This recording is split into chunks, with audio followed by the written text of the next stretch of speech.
Dr. Chris Nonis is Sri Lanka's High Commissioner to the United Kingdom, and he joined me earlier from Colombo.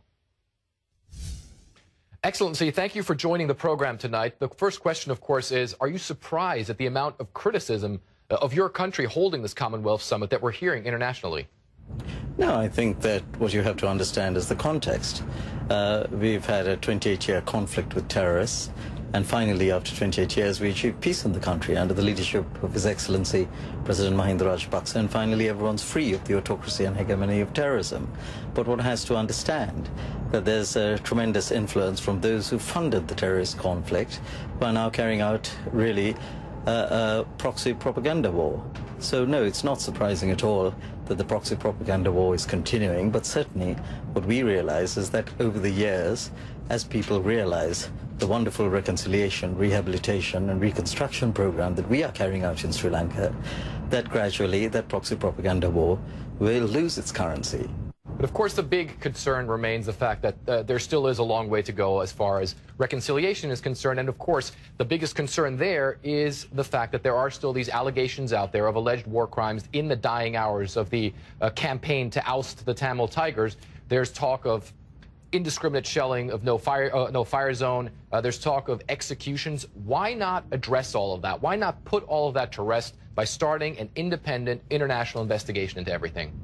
Because we respect the independence and sovereignty of your country, and we expect you to respect ours. We don't need an international investigation.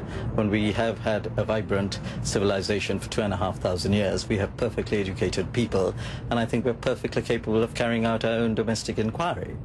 And that is precisely what we're doing. If you look at the Lessons Learned and Reconciliation Commission, it's a very holistic, very comprehensive, very impartial report. And actually, if you do come to Sri Lanka, you'll find that we've made enormous progress. I mean, let's look how we've been after the end of the conflict of May 2009. You know, the A9 was opened. We removed the emergency regulations. We had 297,000 people. That's right, and I don't think anybody is doubting. I don't think anybody is doubting the fact that there has been progress since the end of the Civil War. But there still is a lot of reconciliation that needs to be done, and there certainly can't be full reconciliation if there is not justice. And there are many people among the Tamil community in your country who says that justice has not been done. That their rights are still being fundamentally infringed upon, and that there is the need for a broader investigation into what happened in 2009. There's a lot of video out there. There's a lot of evidence out there. Why are you not looking into that more, especially in light of the fact that you have the summit there right now where you could adopt further measures? The Lessons Learned and Reconciliation Commission, it is important for you to understand, is not based on the principle of punitive justice, where you punish people. It is based on the principle of restorative justice, where each one gets an opportunity to be able to hear what went on, whether the victims or the perpetrators, and that's the essence of the LLRC, and it's the similar report and the similar principle behind the TRC of South Africa. It is also important to bring all the facts on the table and to look at exactly what happened during the end of that conflict, isn't it? I mean, you will agree that it is fundamentally important for the people who were affected by all this, for the community who were affected by all this, to understand what exactly happened there. It is very important, but as I say, the whole fundamental principle of the LLRC is restorative as opposed to punitive justice. That's number one. The second point I'd like to take you up on, which you mentioned earlier, where you said a substantial amount of the people who were affected are still say there's no justice. That's manifestly untrue. It is important to realize that the majority of the opprobrium, the vitriolic diatribe that we have encountered over the last 4 years comes from a small group of people, but it happens to be the same group, the same institutions. And if you really look at who they are, they're either people behind them who funded terrorism, who made it funding of terrorism as a business. That business has now ended.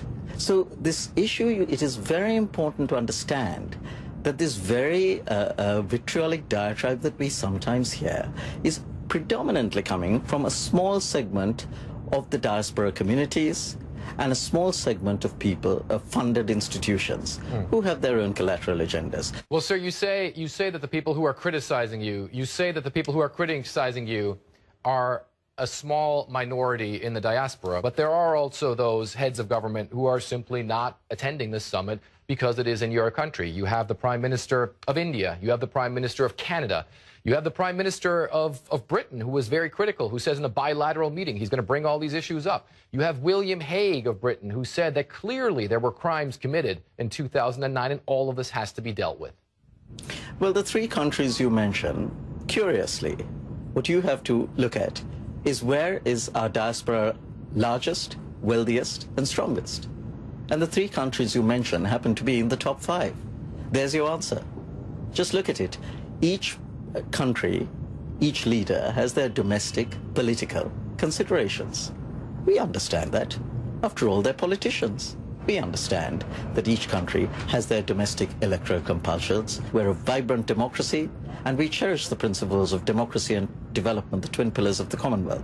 If you're telling me that you cherish the principles of democracy, then I'm sure that you also cherish the principles of free speech, for is it? Why is it that journalists that are coming to your country are being heckled when they try to visit, for instance, the North? You have a team from the British broadcaster ITN who was prevented from going into the North on a train because of demonstrators that show up. Apparently demonstrators showing up everywhere where this crew goes. You have Sri Lankan journalists that are also running into issues. You're saying people need to visit the country and need to check out how great things really are. Why are they being held back? I don't think anyone's holding anyone back. The point you're trying to make is that people are protesting against other people. That is precisely what happens when different people go to your country. Even some of our leaders have been heckled time and time again. Why?